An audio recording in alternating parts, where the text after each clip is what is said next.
Baik, bismillah. Kita lanjutkan lagi ke soal selanjutnya ya. Di sini ada seorang pedagang memiliki total beras ya sebanyak X kuadrat tambah 7X tambah 12 kilogram. Beras tersebut akan dimasukkan ke dalam beberapa karung kecil yang masing-masing berisi X tambah 4 kilogram. Banyak karung yang dibutuhkan pedagang tersebut adalah. Nah, ini sebetulnya adalah penerapan materi bentuk persamaan ya. Jadi di sini ada total beras itu X pangkat 2 ya atau X kuadrat ditambah 7X tambah 12 ya yang akan dibagikan berarti ya ke dalam karung-karung kecil yang satu karungnya itu eh, berisi ya X tambah 4 kilogram gitu ya. Jadi dibagikan artinya yang akan kita cari adalah banyaknya karung yang dibutuhkan ya dari total seluruh berasnya yang dibagikan ke dalam masing-masing kemasan ya. Nah, ini pembagian yang atas bentuk kuadrat, yang bawah bentuk linear itu maka yang bentuk kuadrat harus kita faktorkan ya terlebih dahulu, berarti X kuadrat tambah 7X tambah 12 itu kita akan cari faktornya ya. Teteh apakah masih ingat dalam memfaktorkan bentuk eh, kuadrat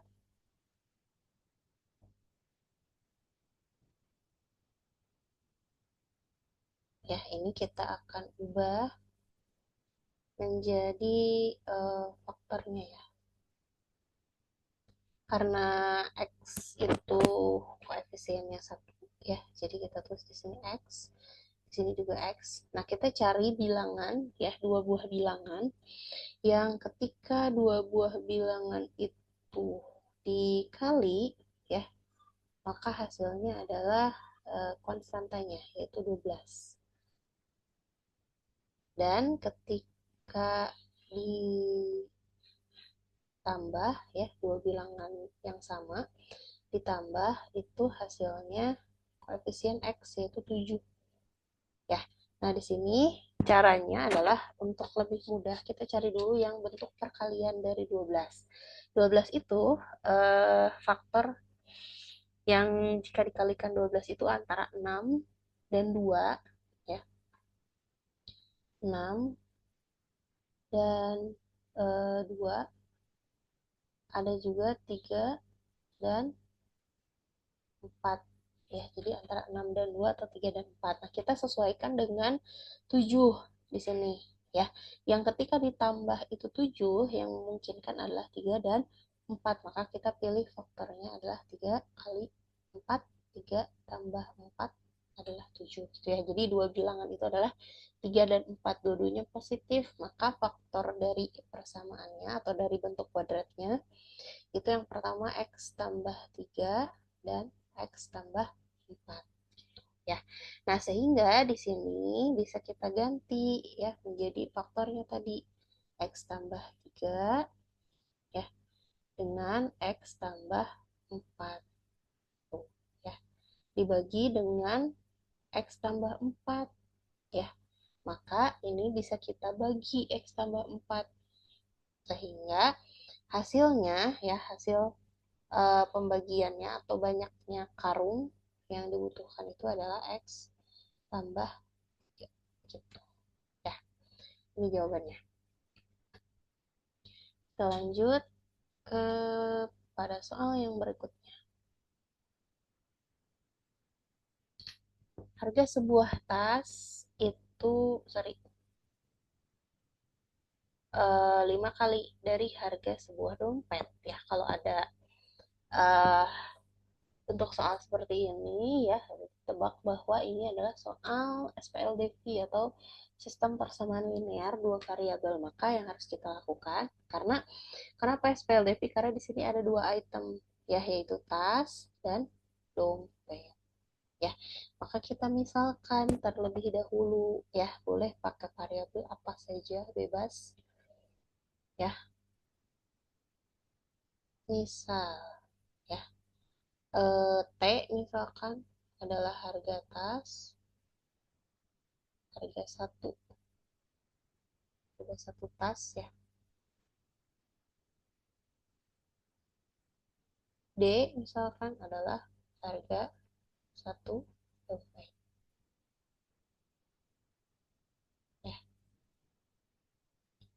Oke, nah kita sekarang lihat per kalimatnya ya. Yang pertama adalah bahwa harga satu tas itu 5 kali dari harga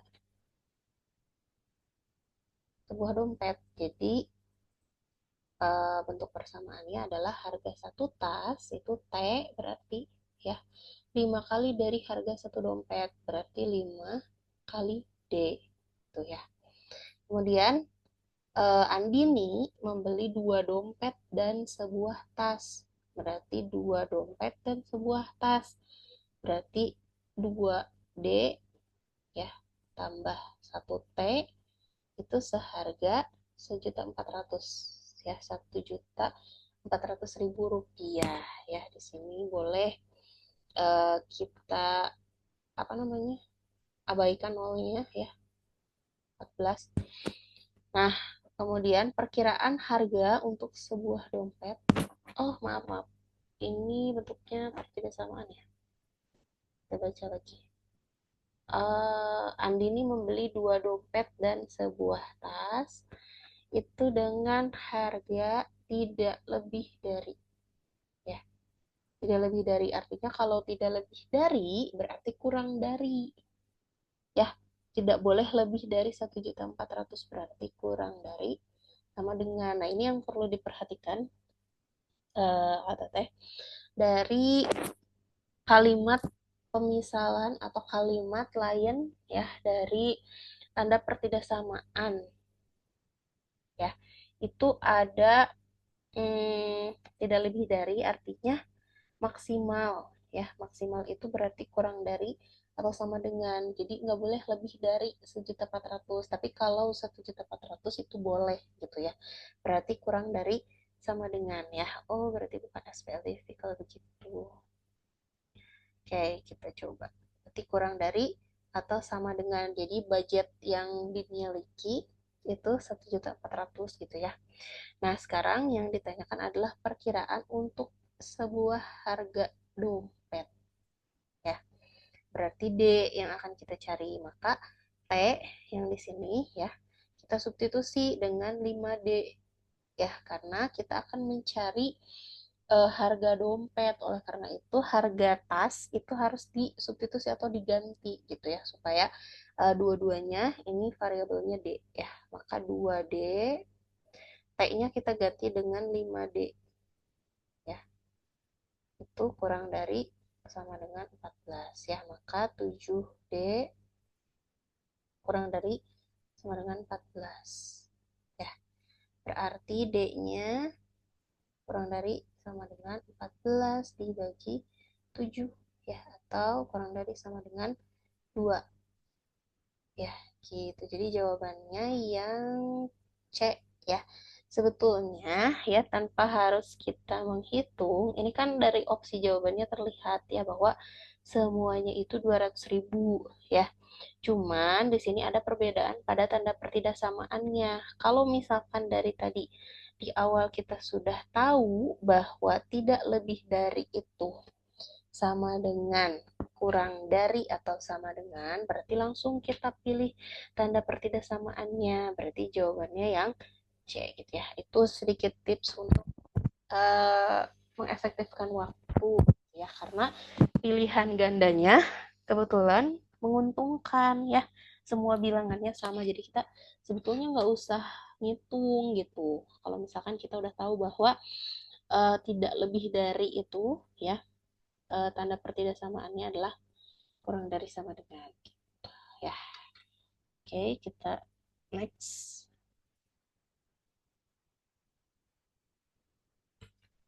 Nah, di sini ada sebuah stimulus ya, tantangan Bisnis es teh kekinian. Oke. eh Seperti biasa ya, ketika ada tipe soal teks, kita akan baca pertanyaannya terlebih dahulu. Jika Raka ingin mengetahui berapa banyak cup yang harus dijual, ya, agar ia tepat balik modal, ya, artinya balik modal itu total pendapatan, ya, itu sama dengan total biaya, harusnya ini ditambah ya, total biaya pengeluaran. Ya, jadi pendapatan sama dengan eh, pengeluaran tuh, ya. Nah, yang merupakan pengeluaran itu apa saja? Nah, baru kita baca ke atas. Ya, di sini ada rincian biaya ya. Jadi langsung baca rincian biayanya. Yang pertama, ada biaya tetap atau modal awal. Berarti ini masuknya ke pengeluaran ya. Yang pertama masuknya ke pengeluaran. Biaya produksi juga pengeluaran ya. Atau kita ganti deh jangan pengeluaran. Pendapatan juga P soalnya. eh Pakai bahasa Inggris ya, output berarti O. Ini output, ini output ya. Harga jual, nah berarti ini masuknya input ya, karena pemasukan tuh ya. Berarti poin satu dan poin 2 itu masuknya pengeluaran, poin 3 masuknya ke pendapatan ya. Target keuntungan itu tidak apa, tidak terlalu eh ya, itu mah cukup sebagai penjelas aja gitu ya, bahwa dia punya target 100.000 tuh ya. Nah, sekarang kita akan membuat model matematika ya, jika X tadi ya, jika X menyatakan jumlah cup yang terjual ya. Oke, kita cek. Berarti tadi apa namanya? Balik modal itu ya, total pendapatan itu sama dengan total pengeluaran ya. Berarti pendapatan itu tadi ada di poin 3 ya. Pendapatan akan bisa dihitung ya dengan tadi Raka menjual setiap cup es tehnya dengan harga 8.000. Berarti satu cupnya 8.000. Berarti kalau tadi X menyatakan jumlah cup yang terjual, berarti tinggal dikali 8.000 dikali X. Nah, itu untuk pendapatannya ya. Maka eliminasi opsi C dan D ya, karena nggak jelas itu 3.000. 3.000 mah bukan harga jual ya, bukan termasuk ke item pendapatan gitu ya. Nah, opsi C dan D kita hapus. Nah, sekarang kita cek opsi A dan B ya. 8.000 X, nah sama dengan tadi total pengeluaran. Berarti pengeluaran yang dilakukan itu apa saja? Tadi yang pertama adalah biaya tetap atau modal awal ya, 50.000, dan biaya produksi 3.000 untuk setiap cup es teh yang dijual ya. Berarti satu cup itu modalnya 3.000, maka kalau dia terjual X cup berarti 3.000 kali X ya, 3.000 kali X. Nah, ini apakah dikurang atau ditambah 50.000 ya? Harusnya jawabannya ditambah. Kenapa ditambah? Karena 50.000 itu juga termasuk modal atau pengeluaran ya. Jadi tidak harus dikurang, tapi justru harus ditambah karena 50.000 itu termasuk pengeluaran gitu ya. Sip.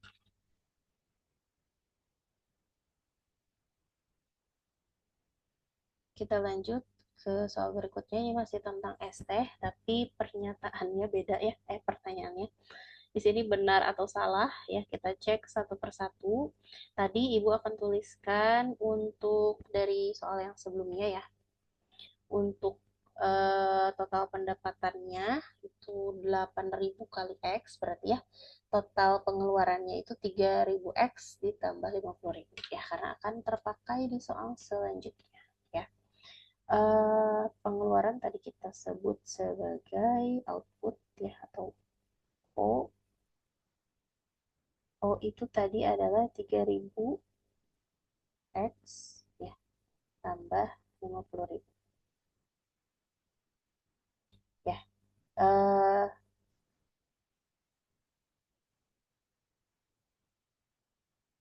I-nya atau inputnya ya, itu adalah 8000X. Ya. Dengan X adalah banyak cup yang terjual ya. Nah, kita cek sekarang pernyataan pertama. Jika Raka hanya berhasil menjual 10 cup, ya, maka ia mengalami kerugian sebesar 50.000. Jadi, kerugian itu didapatkan ketika ya eh, rugi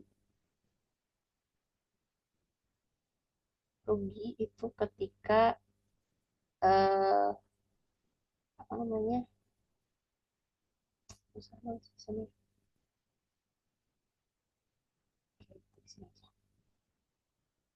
Rugi ya itu ketika pengeluaran ya atau output itu kurang dari input ya. Nah, sekarang kita akan cek ya, kalau 10 cup berarti O-nya di sini adalah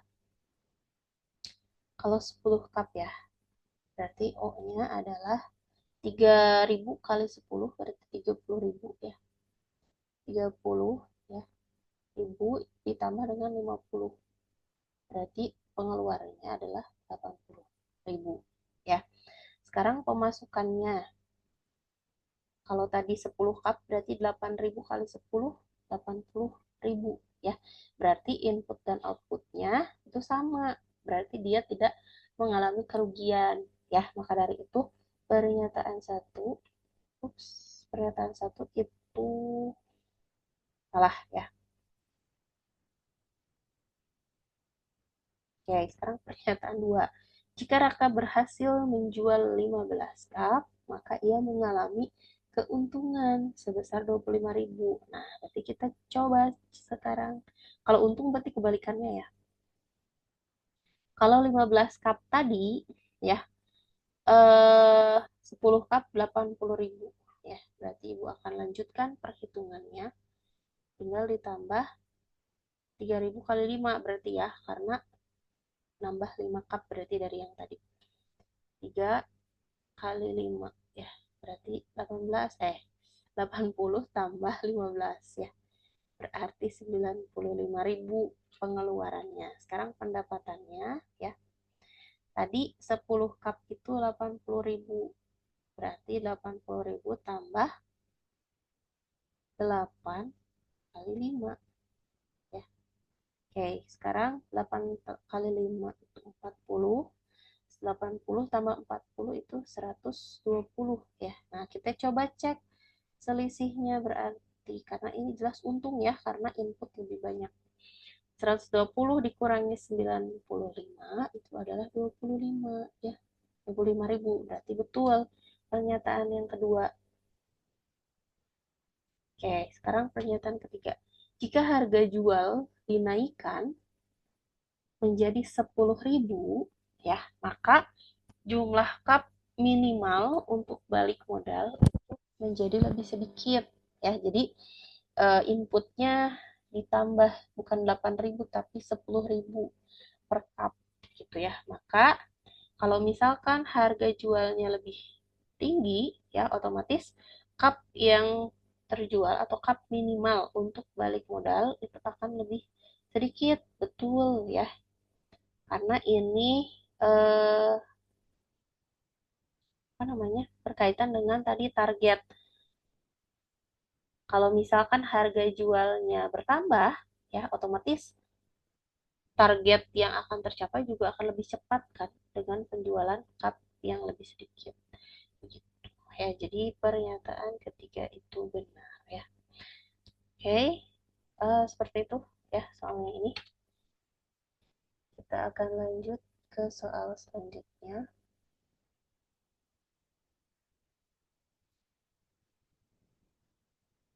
Oke, perhatikan bentuk aljabar berikut ya. Bentuk sederhana dari bentuk aljabar tersebut adalah ini soalnya masih setipe dengan yang dibahas pada simulasi website ya. Di sini dua suku ini memiliki unsur X tambah 3. Ya, berarti kalau kita faktorkan X X tambah 3, X kurang 3. Oke, maka sisanya berarti 1 tambah Y ditambah, ya sesuai dengan ini, 5 dikurangi Y, berarti 5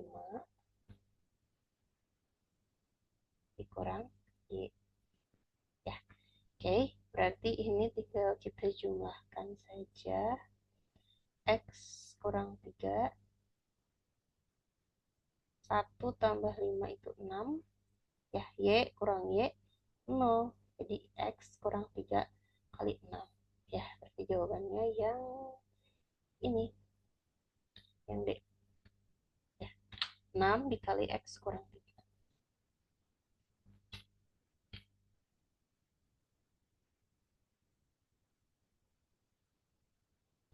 Oke, selanjutnya ada stimulus lagi, ya. Eh, Seperti biasa, kita langsung ke pertanyaannya. Berdasarkan stimulus di atas, jika X adalah kapasitas satu unit bus besar dan Y adalah kapasitas satu unit minibus, ya, jadi ada dua jenis bus, maka sistem persamaan linear yang mewakili situasi tersebut adalah, berarti ini baru SPLDV ya, karena ada dua variabel X dan Y. X itu menyatakan bus besar, dan Y adalah menyatakan kapasitas minibus ya. Kita lihat berarti dari skenario-nya. Karena di sini ada informasi mengenai kapasitas kendaraan. Ya, skenario A berarti itu akan jadi persamaan satu ya. 3 bus besar dan 2 minibus ya. Maka total kursi yang tersedia adalah 140. Jadi jika 3 bus besar berarti 3X dan 2 minibus berarti 2, maka kapasitasnya adalah 140 ya. Oke. Nah, sekarang skenario B. Jika panitia menyewa 2 bus besar berarti 2X tambah 5 minibus berarti 5Y, itu kapasitasnya 130 kursi. Berarti 2X ya tambah 5Y, maka kapasitasnya adalah 130 ya. Karena yang ditanyakan adalah sistem persamaan ya, berarti jawabannya sampai di sini ya. Kita akan lanjutkan untuk soal berikutnya karena masih sama ya tentang stimulus ini. Kita akan pakai tadi sistem persamaan yang sudah kita buat ya.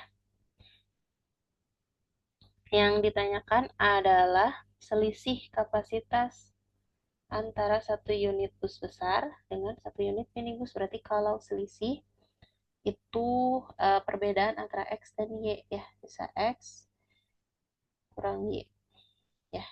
Tuh. Nah, berarti kita akan cari dulu X dan Y-nya masing-masing ya. Tadi persamaannya sudah kita dapatkan ya, yaitu 3X tambah 2Y sama dengan 140 dan 2X tambah 5Y ya sama dengan 130 ya. Ini SPLDV-nya bebas mau eliminasi atau substitusi ya, atau mau gabungan boleh ya. Uh, ini Bu pilih pakai eliminasi dulu baru substitusi ya. Berarti kita akan eliminasi variabel X ya. Oleh karena itu kita kalikan dulu ini dengan 2, yang di bawah dengan 3 ya. Sehingga bentuk persamaannya menjadi 6X tambah 4Y ya sama dengan kita abaikan dulu 0 seperti biasa ya. Jadi 28. Kemudian yang ini berarti jadi 6X tambah 15Y sama dengan 13 kali 3 itu 39 ya. Kita eliminasi X ya, sehingga ini selisihnya adalah 9Y, yang X kita eliminasi ya. Yang ini selisihnya adalah 11. Salah. 11. Y yang ini juga selisihnya. Ya, maka Y adalah 1. Tadi kita hutang 0 ya, jadi 10. Jadi kapasitas minibusnya adalah 10 ya. Nah, sekarang kita cari kapasitas bus besarnya berapa ya, tinggal disubstitusi seperti biasa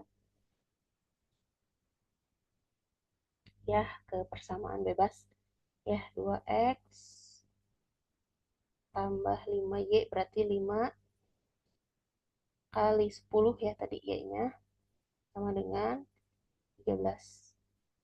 130 deh biar sama. Berarti 2x tambah 50 adalah 130 ya. Berarti 2x sama dengan 130 dikurangi 50 ya. Berarti 2x sama dengan 80 sehingga x adalah 80 per 2 ya atau 40 ya. Jadi kapasitas satu bus besar 40, kapasitas satu minibus 10 ya. Yang ditanyakan adalah selisih ya tadi x kurang y ya, berarti 40 dikurang 10 berarti selisihnya adalah 30. Oke.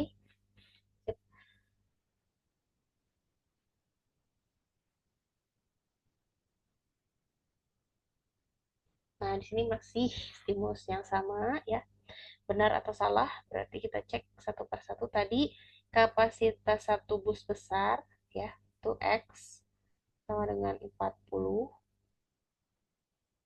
dan kapasitas minibusnya Y itu sama dengan 10 ya.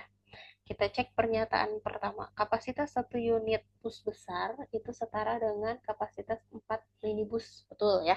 Karena kalau ini ya, maksudnya kapasitas satu bus besar itu X sama dengan 4 kali Y. Betul ya, karena X-nya X-nya 40, Y-nya 10. Jadi pernyataan satu benar. Oke, pernyataan dua. Jika terdapat 110 peserta, maka panitia cukup menyewa 2 bus besar dan 3 minibus. Berarti 2 bus besar, 3 minibus. Coba kita cek. 2 bus besar berarti 2x ya. 3 minibus berarti 3y. Tadi x adalah 40 berarti 2 kali 40. 2 kali 40 ditambah 3 minibus berarti 3 kali 10 ya. 80 ditambah 30 hasilnya adalah 110. Betul ya. Jadi kalau 110 peserta maka cukup menyewa 2 bus besar dan 3 minibus. Nah, total kapasitas 5 unit minibus ya, berarti 5Y. 5Y itu masih lebih kecil daripada X. Apakah kurang dari X? Ya. 5Y itu berarti 5 kali 10 ya. 5 kali 10 itu sama dengan 50. Apakah 50 eh, kurang dari 40? Jawabannya salah ya, karena 50 itu lebih dari 40. Ya, berarti pernyataan yang ketiga itu salah. Ya, gitu.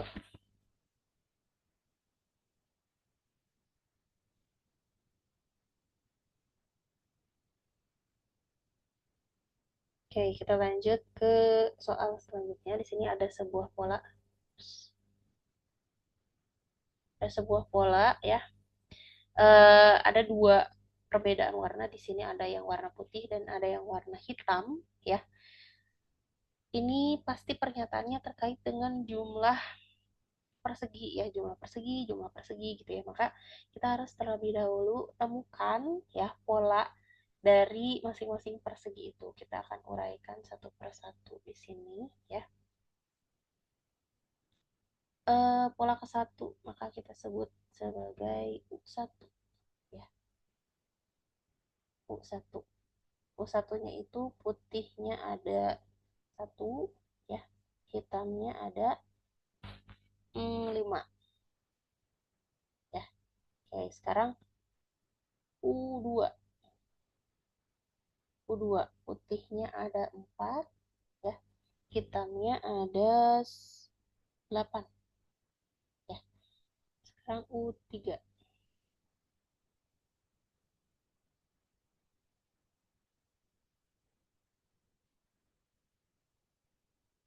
U3, ya. Putihnya ada 9, hitamnya ada 11.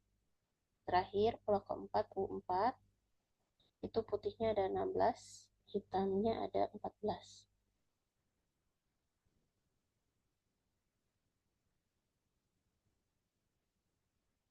Oke, nah sekarang kita akan lihat masing-masing ya dari pola warna putih dan pola warna hitam ya. Kalau dilihat pola warna putih itu merupakan eh, pangkat 2 dari N ya.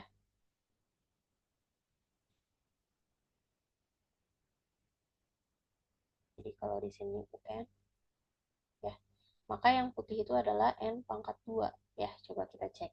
U1 itu 1 pangkat 2, U2 2 pangkat 2, U3 itu 3 pangkat 3, U4 itu 4 pangkat 2. Jadi kalau N ya berarti N pangkat 2. Nah, sekarang kita akan cek yang hitam ya.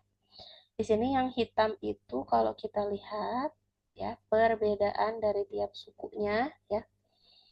5 ke 8 itu berarti tambah 3, 8 ke 11 juga tambah 3, 11 ke 14 juga tambah 3. Jadi perbedaannya tiap suku itu konsisten, maka bisa dipastikan bahwa yang hitam itu adalah penerapan dari pola bilangan atau pola barisan aritmetika ya dengan B-nya atau bedanya itu 3 ya.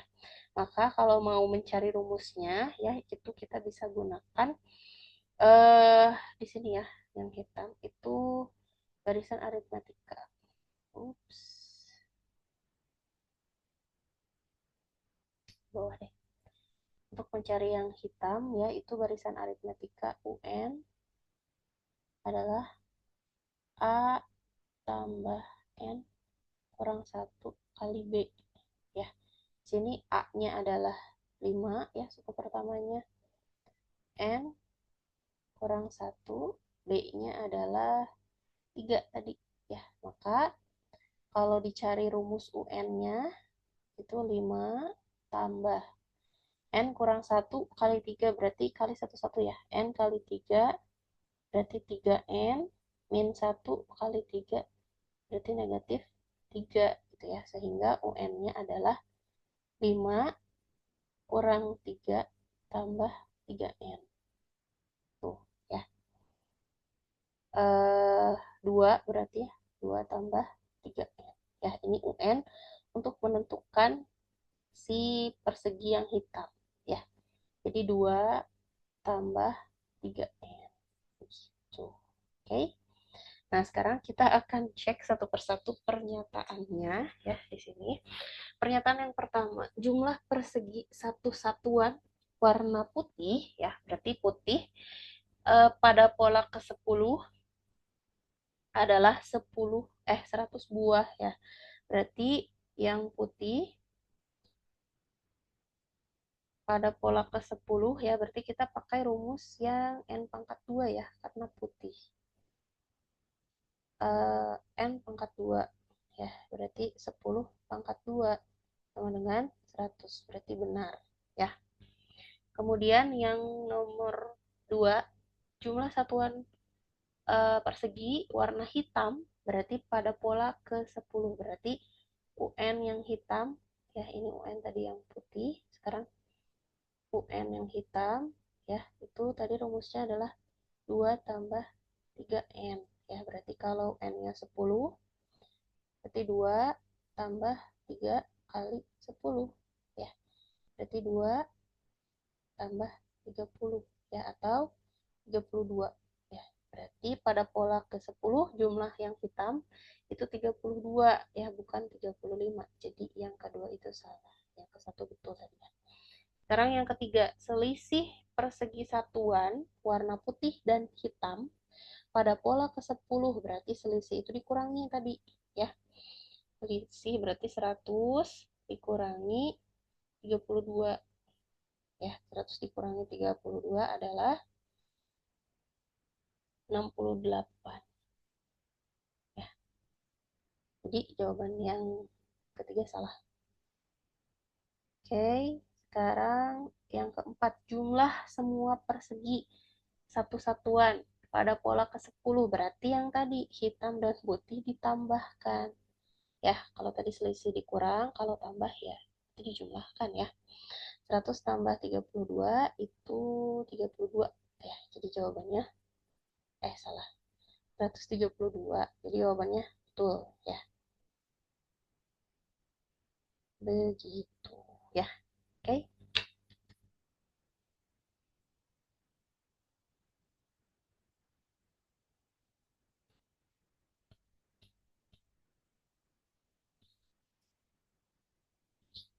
Oke, Teteh, kita akan lanjutkan pada video selanjutnya ya untuk soal nomor 21 sampai 30.